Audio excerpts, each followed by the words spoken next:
Hello everyone. எல்சியூவில் இணையும் அந்த mass hero யார்? தமிழ் சினிமாவின் தவிர்க்க முடியாத இயக்குனர் என்ற உச்சத்தை பிடித்துள்ளார் லோகேஷ் கனகராஜ்.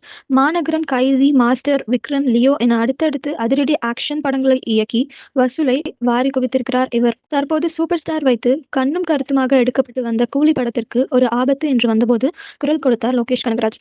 ரஜினி நடித்து வரும் கூலி படத்தின் வீடியோ இணையதளத்தில் இந்த நிலையில் படத்தின் இயக்குனர் லோகேஷ் கனகராஜ் வருத்தம் தெரிவித்துள்ளார். மேலும் இதுபோன்ற செயல்களில் ஈடுபட வேண்டாம் என ரசிகர்களுக்கு கோரிக்கை வைத்திருக்கிறார். லோகேஷ் கனகராஜ் சினிமாட்டிக் யூனிவர்ஸ் இதன் கீழ் கைதி, விக்ரம் மற்றும் லியோ படங்களை இணைந்தார் லோகேஷ். இந்த நிலையில் கூலி படத்திற்கு பிறகு மீண்டும் எல்சியூ கதைக்களத்தில் ஒரு பிரம்மாண்ட படத்தை எடுக்க உள்ளார் லோகேஷ் கனகராஜ். இந்த எல்சியூ கதைக்களத்தில் ஒரு படத்தின் கனெக்ட் மற்றொரு படத்திலும் இருக்கும்.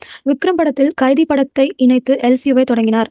அதன் பின் லியோ படத்தில் கைதி படத்தில் வந்த நெப்போலியன் கதாபாத்திரத்தையும் கமலின் விக்ரம் கதாபாத்திரத்தையும் கொண்டு வந்து லியோ படத்தையும் எல்சியூவில் இணைத்தார். கார்த்தி, கமல், சூர்யா வரிசையில் எல்சியூவில் இணைய போகும் அடுத்த பிரபல ஹீரோ யார் தெரியுமா?